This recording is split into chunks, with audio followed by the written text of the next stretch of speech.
Good morning student. बेटा 10th B SST class, और SST class में आपका फर्स्ट चैप्टर चल रहा है हिस्ट्री में, इतिहास में। और कल जोसेफ मैजनी के बारे में मैंने बताया था आपको। ये इन्होंने इटली का एक क्रांतिकारी था और इसने इटली में 2 संगठन बनाए थे, यंग इटली नाम से और यंग यूरोप नाम से। आज हम बात करेंगे बेटा क्रांतियों का युग। 1830 से लेकर के और 1884 तक क्रांतियां रहीं यूरोप में। तो वहाँ की बात करेंगे किस किस देश में किस तरह से क्रांति हुई। क्रांतियों का युग कहा गया है यूरोप की हिस्ट्री में। यूनान का स्वतंत्रता संग्राम। अब यूनान को स्वतंत्रता कैसे मिली उसके बारे में बात करते हैं। यूनान में स्वतंत्रता के लिए संघर्ष 1821 से ही शुरू हो गया था। ठीक है, 1821 से ही हो गया था। यूनानी लड़ाइयाँ में अनेक समूह में मदद की। यूनान के लोगों की अनेक लोगों ने, अनेक समूहों ने, अनेक संगठनों ने उनकी मदद की स्वतंत्रता संग्राम के लिए। यूनानी खुद पश्चिमी यूरोपीय व कलाकार और कृषक ने भी उनके साथ मिल गए और उनकी सहायता की। 1832 के बाद कुस्तुनतीन की संधि से यूनान के एक स्वतंत्र राष्ट्र घोषित कर दिया गया। और ये लड़ाई क्रांतिकारियों की चलती रही। कब से स्टार्ट हुई थी? 1821 से स्टार्ट हुई। और उसमें कई संगठनों ने यूनान के लोगों का मदद की स्वतंत्रता दिलाने के लिए। खुद यूनान के लोग भी पश्चिम यूरोप में कलाकार वगैरह ने इस तरह की अपनी दिखाई। कृषि भी लोग, जो कवि थे उन्होंने अपने कविता के माध्यम से लोगों में जोश भरा अपने देश के लिए।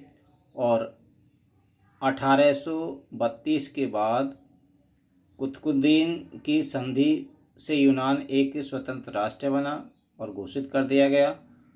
ठीक है, तो ये था यूनान का स्वतंत्रता। उसे कैसे मिली बात करते हैं। रोमानीवाद यानी कि रोमांटिसिज्म। अभी मैं कवियों की और उनकी बात कर रहा था, तो उसके बारे में कलाकारों की बात करता था। तो कलाकारों ने और कवियों ने किस तरह से राष्ट्रवाद के विकास में सहयोग दिया, तो उसके बारे में बात करते हैं। राष्ट्रवाद का विकास केवल युद्ध और क्षेत्रीय विस्तार से ही नहीं होगा। इसके लिए हम काव्य, कला, कहानी, किस्सों और संगीत और का भी मदद लेनी पड़ी। काव्य में कैसे लेनी पड़ी? बहुत सारी कविताएं ऐसी लिखी गई अपने देश के लिए जो लोगों में जोश भर सकती थी। कलाएं, कुछ ऐसे चित्र बनाए गए लोगों के लिए जिससे उन्हें प्रेरणा मिले, है नहीं। कहानियाँ सुनाई गई, वीरता की कहानियाँ उन लोगों को सुनाई गई, किस्से सुनाए गए। संगीत के माध्यम से उन्हें एक ये मैसेज दिया गया, ये संकेत दिया गया कि आप किस तरह से लड़ाई लड़ सकते हैं अपने देश के लिए। तो इस तरह की बहुत सारा रोल हमारे वहाँ के कवियों ने, जो काव्य रचनाकारों ने, तो ये यूनान की स्वतंत्रता के रूप में बहुत सारा रोल उन्होंने निभाया। आगे बात करते हैं। 1830 से 1848 यूरोप की आर्थिक स्थिति कैसी थी और उसमें क्या परिवर्तन हुए या क्या कठिनाइयाँ थी उसमें।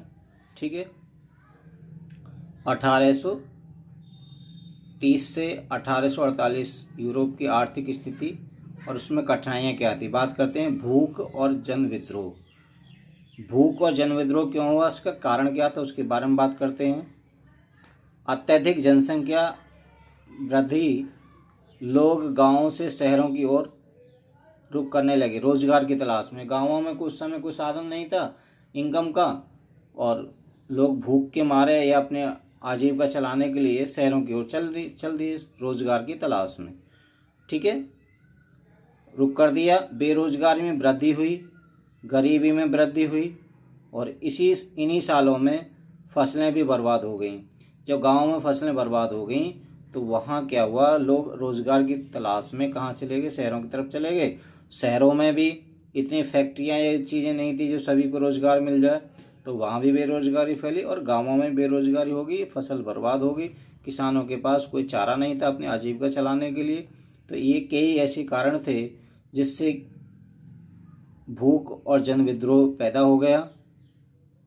खाने की सामग्री की कीमतें बढ़ने लगीं और छोटे छोटे फैक्ट्रियां बंद होने लगी थी, क्योंकि कोई इनकम सोर्स उनके ख़त्म हो गई जो किसानों से उन्हें मिलता था, किसानों की फसल बर्बाद हो गई। इन सभी कारणों से लोगों ने सरकार के खिलाफ विद्रोह कर दिया। जब लोग भूख के मारे मरने लगे, उन्हें रोजगार नहीं मिला, तो सरकार के खिलाफ उन्होंने विद्रोह कर दिया। लोग सड़कों पर उतर आए और जगह जगह विद्रोह होने लगे। इसी से कृषक विद्रोह कहा गया। इसे ही कृषक विद्रोह यूरोप की हिस्ट्री में कहा गया, जिससे यूरोपीय सरकार को गणराज्य घोषित करना पड़ा। यूरोपीय सरकार को क्या करना पड़ा? गणराज्य, अपने आप को हटा लिया गया और उसे गणराज्य घोषित, एक स्वतंत्र राष्ट्र घोषित कर दिया गया। तो इस तरह से वहाँ की स्थितियाँ थीं। कहाँ की? यूरोप की। ठीक है, तो आज हमने इसके बारे में बात करी। ये नोट्स हैं, इन्हें अपनी कॉपी में लिखते रहिए साथ के साथ। ठीक है बेटा, तो यहाँ तक आपको ये नोट्स पूरा करना है आपको आज। ठीक।